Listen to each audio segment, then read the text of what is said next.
Hello guys, good morning, नमस्ते। आज हम आपको मैथ के उस पहलू पे ले जाते हैं जहाँ पे बच्चा डरता है कि मैथ क्यों पढ़ूँ और क्यों ना पढ़ूँ। तो मैथ का फोबिया बच्चों में इतना जकड़ा हुआ है कि बच्चे मैथ से बहुत डरते हैं। तो मैथ हमारा है क्या, इसको मैं जानने की कोशिश करूँगा। एक्चुअली मैथमेटिक्स का जो मेन फंडा है ये हमारे बचपन से शुरू होता है, हमारे जीवन के समाप्ति तक चलता है। जैसे बच्चे का जन्म होता है तो वहाँ पे बच्चा देखा जाता है कि बच्चा किस समय पैदा हुआ, क्या घड़ी थी, किस नक्षत्र में पैदा हुआ है, ये सब देखा जाता है। तो उस समय मैथ का ही कैलकुलेशन वहाँ होता है। धीरे धीरे बच्चा ग्रो करता है, अपने परिवार को पहचानता है, हर चीज़ देखता है। उसके सराउंडिंग सब कुछ जो कि गिनतियाँ हैं वो सब गणित से संबंधित है। जैसे अपने माता पिता को पहचानना, सिद्धों को पहचानता है, अपने आसपास कोई चीज़ सामान दिया जाता है तो देखता है 1 है, 2 है, 3 है। इस तरह से जीवन जो है, बच्चे का जीवन जब धीरे धीरे ग्रो करता है, बढ़ता रहता है, तो वो अपने परिवेश के साथ साथ मैथ के बारे में जानना शुरू कर देता है। लेकिन वह इससे डरता क्यों है? डरने का मेन कारण होता है कि उसका जो परिवेश होता है बच्चे का, या घर का जो परिवेश होता है वो हिंदी का होता है, इंग्लिश का वातावरण होता है, लेकिन मैथ की चर्चा थोड़ी कम होती है। चर्चा कम क्यों होती है? जैसे कोई चीज़ को दे दिया जाए, बेटा कि 10 रुपये ले जाओ और उसे खर्च कर डालो। उस समय तो बच्चा समझता है मेरे पास 10 रुपये आ गया मेरे पास। लेकिन जब वो बच्चा किसी सामान को पैसे घर पे वापस आता है, सीधा पूछा जाता है कितना खर्च किया आपने, तो वो कहता मेरे पास कितना पैसा नहीं बचे, फिर उसका काम ही ख़त्म हो जाता है।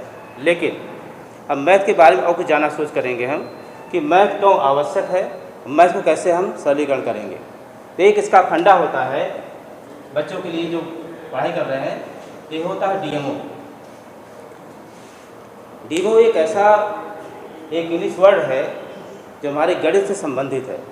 इसका मतलब होता है डिमॉन्स्ट्रेशन देन ऑपरेशन। अगर आप हमारी कोई भी समस्या गणित की है तो पहले आप उसको डिमॉन्स्ट्रेट आप करोगे, तो उस पर आप ऑपरेशन लगाओगे। सपोज किया आपसे कह दिया जाए कि हमें इस ब्लैक बोर्ड की लंबाई और चौड़ाई मेजरमेंट करनी है, तो कैसे करेंगे आप? पहले तो आप देखेंगे कि हमारा ब्लैक बोर्ड किस टाइप का है। ये रेक्टेंगल फॉर्म में है, आयत में है, वर्ग में है, त्रिभुज में, किस टाइप का है। पहले तो ऑर्गेनाइज हम करेंगे, फिर इसके मेजरमेंट में जाएंगे, इसको नाप लेंगे। और कैसे नापना हुआ? इसकी बाउंड्री नापनी हुई, इसका एरिया नापना हुआ, इसके लेंथ ब्रेथ नापने हुए, हमें क्या नापना है, हमें ये चीज़ देखना है। तो बच्चा पहले जब ये जान लेगा कि डिमॉन्स्ट्रेशन में करना क्या है तो अपना ऑपरेशन लगा देगा। अब बच्चे में डर किस बात की होती है? क्यों बच्चा डरता है? क्योंकि उसके परिवेश में ऐसा कोई गणना नहीं की जाती है अपने समाज में या परिवेश में कि मुझे कैसे करना है। जब बच्चा स्कूल जाता है उसको सिखाया जाता है कि आयत है, ये वर्ग है, इस टाइप का है, तो बच्चा वहाँ पे थोड़ा सा कंफर्टेबल फील करता है कि हमें कोई नई चीज़ बता दी गई है, ये परिमाप है, क्षेत्रफल है, क्या चीज़ है। तो इस चीज़ से पहले बच्चे को रूबरू होना चाहिए कि जो चीज़ उसको सामने आता हो, चाहे क्लास नर्सरी में हो, चाहे केजी में हो या किसी क्लास में हो, पहले तो अपने कंटेंट को समझने के बाद फिर उस पर अपना ऑपरेशन लगाए। तो आज हमारा जो बेसिकली जो मेरा ध्यान इस पे देना है आपके साथ, तो ध्यान ये देना है कि हम मैथ के जो फोबिया को दिमाग से कैसे हटाएंगे, इसको कैसे रिमूव करेंगे कि मैथ हमारे दिमाग से हटा रहे, हमारे पे वो दबाव न डाल पाए। तो दबाव को हटाने के लिए मेन चीज़ ये है कि पहले हम जिस विधा पे जाते हैं, जिस किसी कंटेंट पे जाते हैं, जिस किसी टॉपिक पे जाते हैं, उस टॉपिक को भली बात पहले हम समझें। समय तरीका क्या है? तरीका ये है, जैसे सपोज किया आपको पढ़ना है इस फिगर का हम क्या नाम देंगे। फिगर दिख रहा सामने, ये फिगर दिख रहा, ये फिगर आपका आयत है। दिमाग पहले फिगर हो जाए आयत है। फिर आपसे जो पूछा जाए कि ये आयत कैसे बना है, कितने भुजाओं से मिलकर बना है, इन भुजाओं में क्या कंटेंट है, भुजाएं की लंबाई चौड़ाई कितनी है, तब इसके आगे आप जान सकते हैं।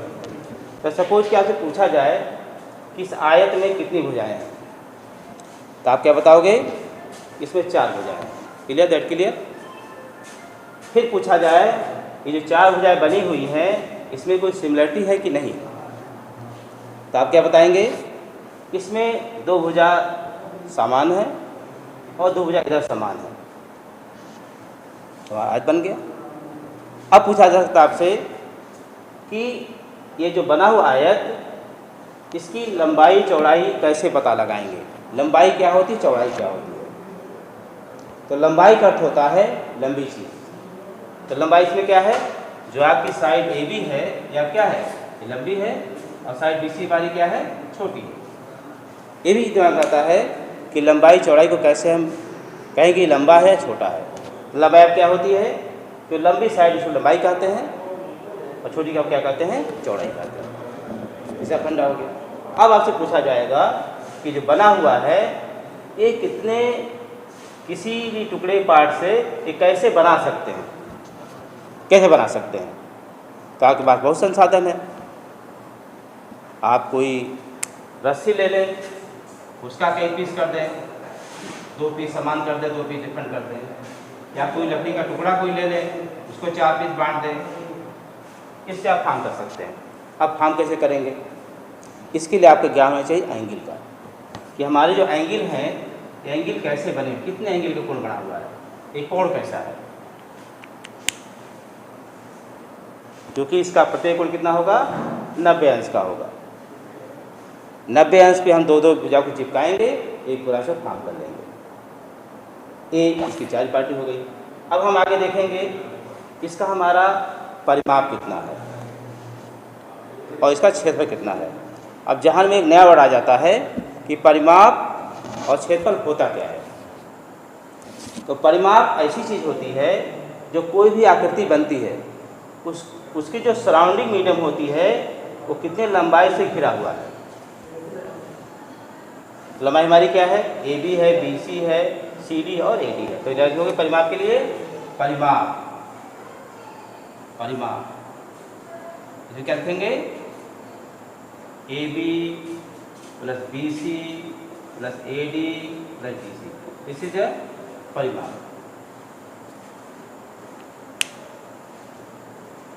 अब फिर देखा जाए इस आयत के भीतर अगर हमें कोई चीज़ रखना हुआ, कोई चीज़ रखना हुआ, तो उसका जो है कितना हम क्षेत्र एक्वायर कर सकते हैं, या कितना क्षेत्र रख सकते हैं, या कितना हम कोई क्यूब रख सकते हैं, या कोई हम क्या कहते हैं कोई छोटी स्क्वायर रख सकते हैं, थोड़ा कोई पार्ट रखते हैं, ये हमारा क्या होगा, कितना बनेगा, ये हमें निकालना होगा एक एक पार्ट। तो ये बात किस पे आती है, क्षेत्रफल पे आती है। तो हम क्या करेंगे इसके लिए, क्षेत्रफल के लिए इस पूरे पार्ट को क्षेत्रफल क्या लिखेंगे, लंबाई इंटू चौड़ाई। ये जितना पार्ट हमारा आएगा वो किस फॉर्म में आएगा, स्क्वायर यूनिट में आएगा। तो जितने हमारे बीच में ब्लॉक आएंगे छोटे छोटे, ये सब क्या होंगे, ये सब छोटे छोटे 1 यूनिट के ब्लॉक होंगे, उसे हम काउंट कर सकते हैं। हमारा क्या हो जाएगा, इसका क्षेत्रफल आ जाएगा। इस तरह से पूरे में आज की जानकारी हो जाएगी। इसी तरीके जो भी हमारी फिगर है, क्लोज फिगर है, रेक्टेंगल है, रोम्बस है, ट्रेपीजियम है, जो भी क्लोज फिगर हमारे हैं, जो प्लेन फिगर हैं, उन सब का जब तक हमें नॉलेज नहीं होगा, जानकारी नहीं होगी, तब तक ये सब गणना हम नहीं कर सकते हैं। तो हमारा मेन फंडा यह है कि जब कोई चीज़ आपको कोई टॉपिक दिया जाए तो पहले आप डेमो करिए। अगर आप मैथमेटिक्स स्टूडेंट हैं तो पहले आप डिमॉन्स्ट्रेट करिए, फिर उस पर ऑपरेशन लगाइए।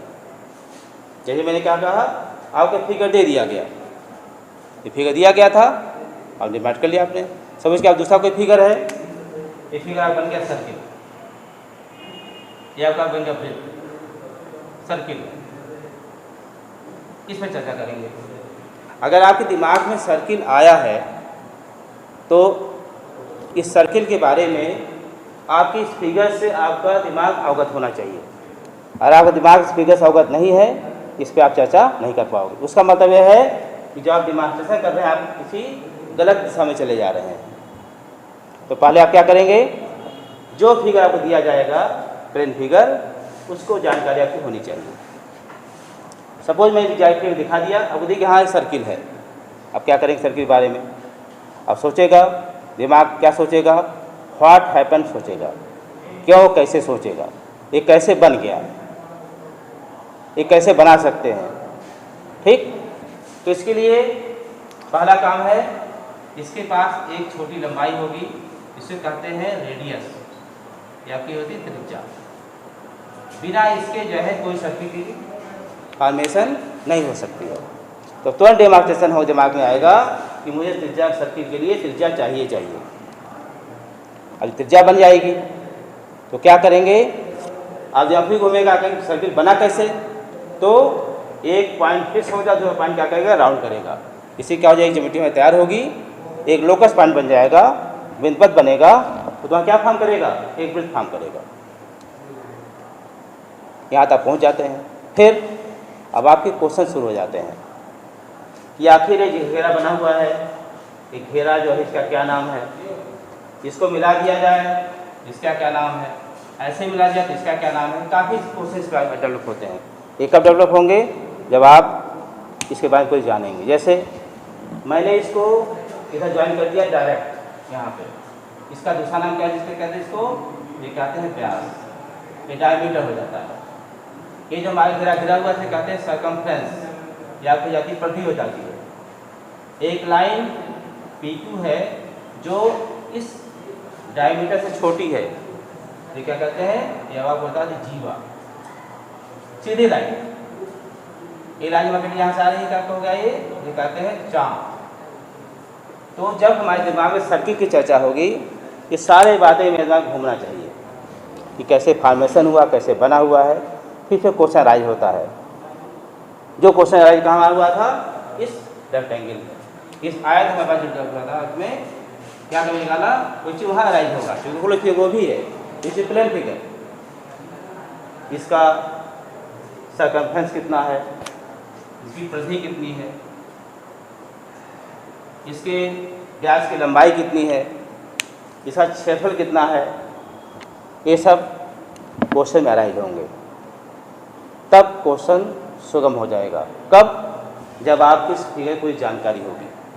तो मेरा मेन मतलब है कहने का है कि मैथ को सरल करने के लिए, आपके दिमाग से फोबिया को हटाने के लिए आपका फॉर्मूला क्या है, डिमॉन्स्ट्रेशन देन ऑपरेशन। ये आप दिमाग में रखेंगे तो मैथ ऑटोमेटिक सरल हो जाएगा। इसका टूल है, आपकी कोई समस्या आती है, उस समस्या को पहले आप दिमाग में बैठाएंगे, बैठाने के बाद वो समस्या कहाँ छूटी हुई है उसको आप निदान करेंगे। निदान कब होगा, जब उसको आप पूरा चर्चा किए होंगे या जाने होंगे। देखिए गणित जो है हमारा ऐसी एक विधा है जिसमें टोटल ऑनेस्टी और ट्रूथनेस है। इसमें ना कोई ऐसा कह सकते हैं, इसमें कोई अनक्लियर चीज़ नहीं है। आप जो भी बात करेंगे आप हमेशा क्लियर रहेगा, इसमें कोई भी अपवाद चीज़ नहीं रहेगी। हर चीज़ ट्रुथ है, जो कुछ आप कहेंगे फिर ट्रुथ कहेंगे। अब हम चर्चा करते थोड़ी सी, तो थोड़ा सा मैथ में आ गए थे हम, थोड़ा चर्चा करते थोड़ा सा हाई लेवल क्लास का। एक टॉपिक क्लास आपका 11th का है गैस, जानिए क्या चीज़ टॉपिक क्या आपका क्या है। पहला टॉपिक ये है सेट। सेट हिंदी में कहते हैं समुच्चय।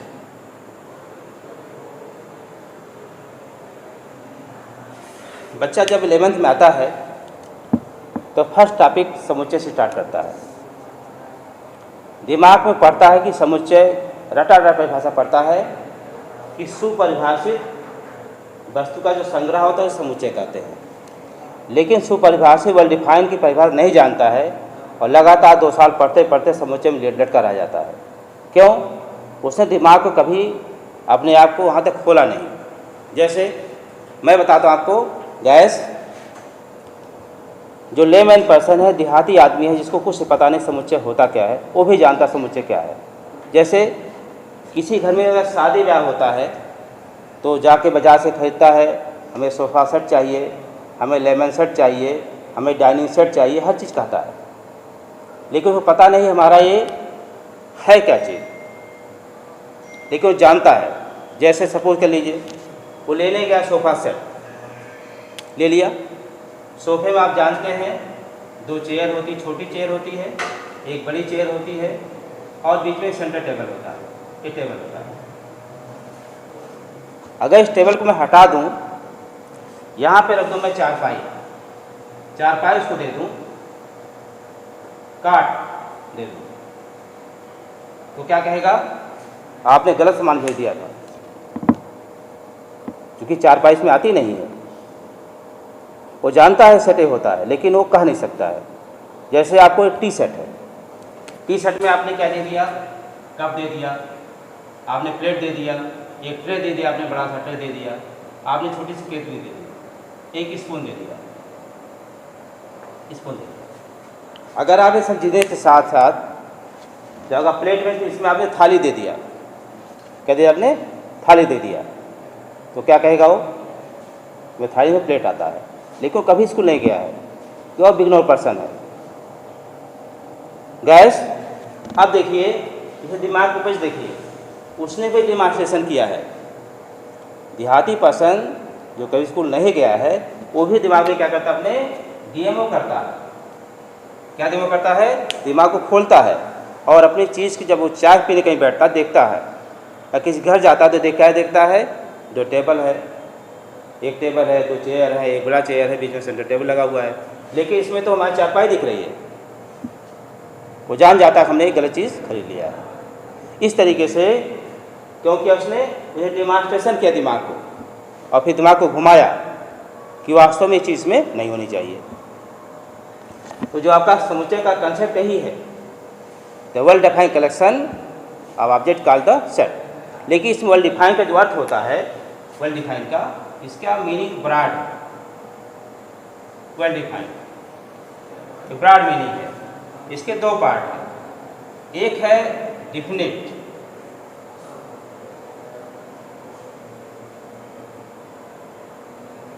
एक है डिस्टिंक्ट। 2 पार्ट। इस 2 पार्ट को अगर समझ जाए वो तो जस्ट क्लियर हो जाएगा। ओके गाइस, तो हमें अब समझाना है कि वास्तव में डिस्टिंक्ट होता है, डिफरेंट होता क्या है। जैसे कह दिया जाए आपकी क्लास में गाइस 100 स्टूडेंट हैं, 60 स्टूडेंट हैं, इसमें सबसे अच्छा बच्चा कौन सा है? तो बच्चा कहेगा कि हम अच्छे हैं, हम अच्छे, सब कहना शुरू कर देंगे। लेकिन अब दिमाग में लगता है कि अच्छा बच्चा कौन सा होगा, तो उसके लिए पैरामीटर चाहिए। पैरामीटर हमारा क्या है? डिफिनिट और डिस्टिंक्ट हो। इस सेंस क्या हुआ?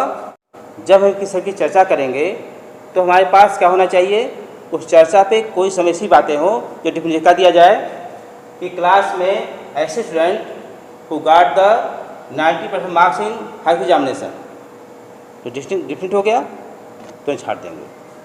इस तरीके से जो सेट की क्लियर परिभाषा होती है, समुच्चय एक ऐसे शब्दों का, अक्षरों का, राशियों का संग्रह होता है जिसमें हमारे पास जो लेटर्स होते हैं, जो राशियाँ होती हैं, जो भी क्वांटिटी होती है, वो कैसे चाहिए?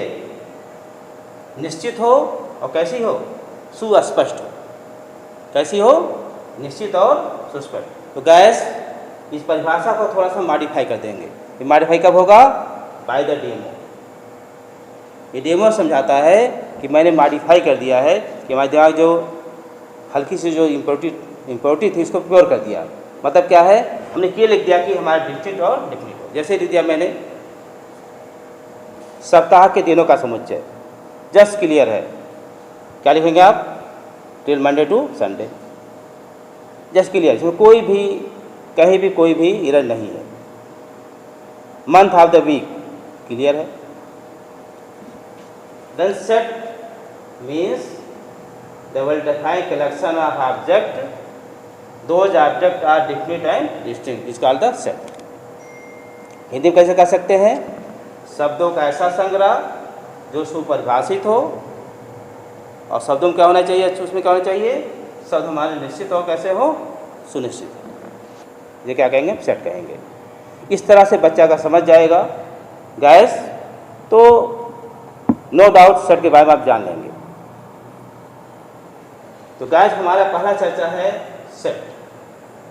अब आप कई क्वेश्चन पूछ सकता है कि सेट है कि नहीं, ये चर्चा आती है कुछ सेट होगा कि नहीं होगा। अगर हम पूछ लें कि हमारे इंडिया में सबसे ग्रेटेस्ट पोएट कौन से हैं, सेट होगा कि नहीं होगा? अब आप डेमो करिए। अगर हमारा जो है मेन पोएट बात जाती पोएट पे, in India they have large number of poets. Mahadevi Verma, Sumitranand Pant, कई नाम आएंगे, बट उनकी ग्रेटनेस कैसे मेजरमेंट करेंगे? हमारे पास कोई टूल नहीं है, कैसे उसको मेजरमेंट करेंगे? हमारे वास्तव में बहुत अच्छे हैं। So it is not a set, it is dangerous wild animal in the forest. जो आदमी बहुत खतरनाक जानवर है, कैसे डिफाइन करेंगे? सेट नहीं होगा। क्यों? कि एक कुत्ता भी डेंजरस हो सकता है, एक बिल्ली भी डेंजरस हो सकती है, सिर्फ पैरामीटर मेरे पास नहीं है। तो गैस इस टॉपिक हमें चर्चा भी करनी पड़ेगी कि कोई सेट है कि नहीं। इसके लिए हमें डिमॉन्स्ट्रेशन करना पड़ेगा दिमाग का। डिमॉन्स्ट्रेशन कैसे होगा? आप पहले इस परिभाषा को क्लियर समझेंगे। क्या समझेंगे? जो संग्रह हमारा इस तरह से होना चाहिए। ओके गैस, अब हम चर्चा करें इस बारे में और कुछ एग्जाम्पल लेते हैं कि सेट, ये तो बात हो गई। अब सेट को हम लिखेंगे कैसे, उसका नोटेशन मेरा क्या होगा? ये तो मैंने हिंदी में बता दिया, समझा दिया, ऐसा हो गया, ऐसा हो गया। बट इसको कैसे हम मॉडिफाई करेंगे और कैसे दिखाएंगे ऑन द पेपर कि वास्तव में सेट होता ये है? कैसे नोटेट करेंगे, कैसे रिप्रेजेंट करेंगे, कैसे क्या करेंगे? तो ये हमारा टॉपिक है समुच्चय का संकेतन। समुच्चय का संकेतन, नोटेशन ऑफ सेट।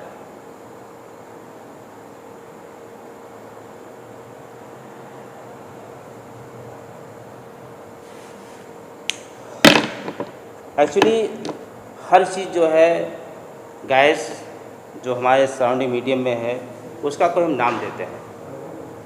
बिना नाम के कोई चीज़ हमारा अगर लिखा जाएगा उसका कोई भी इम्पोर्टेंस नहीं होगा।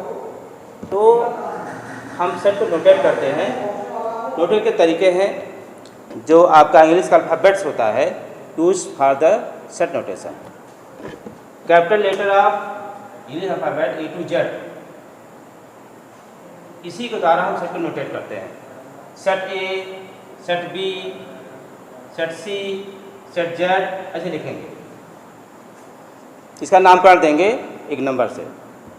अदरवाइज आप हिंदी अल्फ़ाबेट यूज कर सकते हैं, का खा ले सकते हैं, का खा गा देसी हिंदी अल्फ़ाबेट कोई यूज कर सकते हैं, but this is capital letter. In set we have put the element, उसके एलिमेंट कैसे लिखे जाएंगे?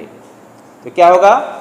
इस सेट के जो हमारे जो स्मॉल लेटर्स होते हैं A, B, C, D, this is a element of the set. ये हमारे क्या होंगे? ये समुच्चय के अवयव होंगे। गैस, अगर आपको सेट को दिखाना होगा तो पहले हम हिंदी वर्ड या अंग्रेजी वर्ड का बड़ा अक्षर लिख लेंगे। Mostly use the English letter A to Z। Then their element, उसके अवयव को कहाँ दिखाएंगे? स्मॉल लेटर दिखाएंगे। अब हम इसको रिप्रेजेंट कैसे करेंगे? How can represent the set? Set को कैसे निरूपित कैसे करेंगे? तो इसके करने के लिए क्या होगा?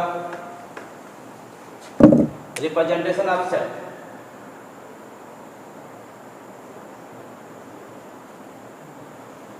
समुच्चय का निरूपण, रिप्रेजेंटेशन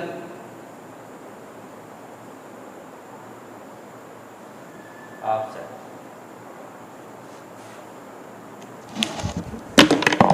गैस समुच्चय को रिप्रेजेंट करने के लिए हमारे पास कुल दो विधि है। या तो हम उसको क्लियर लिख दें, या तो थोड़ा उसको हम एक ऐसे भाषा में लिखें जो दूसरा आदमी जान जाए। तो पहला फॉर्म हमारा इसे कहते हैं टेबुलर मेथड। इसे कहते हैं तालिका विधि। तालिका विधि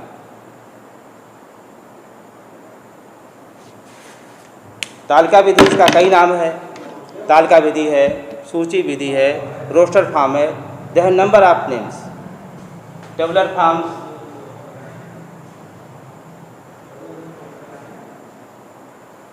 roster forms, their number of names. तालिका विधि, सूची विधि, जो भी आप कह सकते हैं। इसमें होता क्या है? How can write it tabular form of the sets. First of all guys, nominate a set of any words of the English alphabet.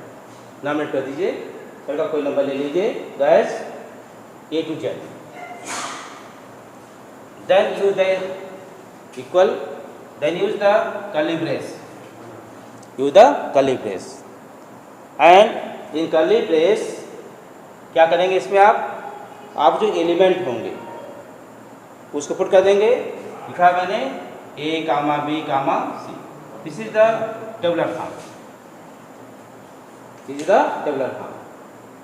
ये मैंने क्या किया? समुच्चय का कोई नाम दे दिया, इक्वल लगाया, कर्ली ब्रेस लगाया, इसके भीतर मैंने क्या लिख दिया? मैंने इसका एलिमेंट लिख दिया। कैसे लिखा मैंने? Use the commas. This is the tabular form. Suppose you right the number from 1 to 10, natural number 1 2 3 4 5 6. This is the natural number from 1 to 5, 1 to 6. This is the tabular form. Now guys, another method is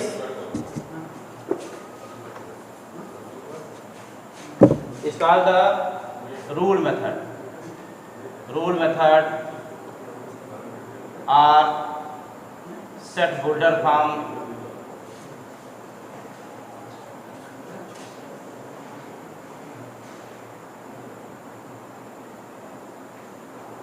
Set builder form is the name. Okay. Okay.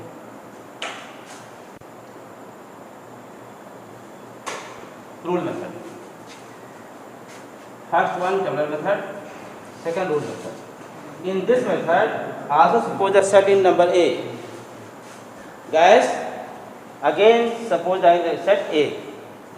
Use the equal, use the brace, curly brace, and the element in change in any variable x, y, z, and so on. Written is x colon x, s colon px. Px is the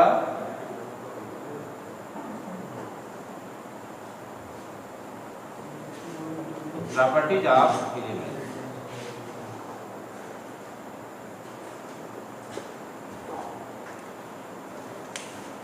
Now rule method, again suppose the set A equal and use the any variable x, y, z, and x suppose x colon px. Px is the property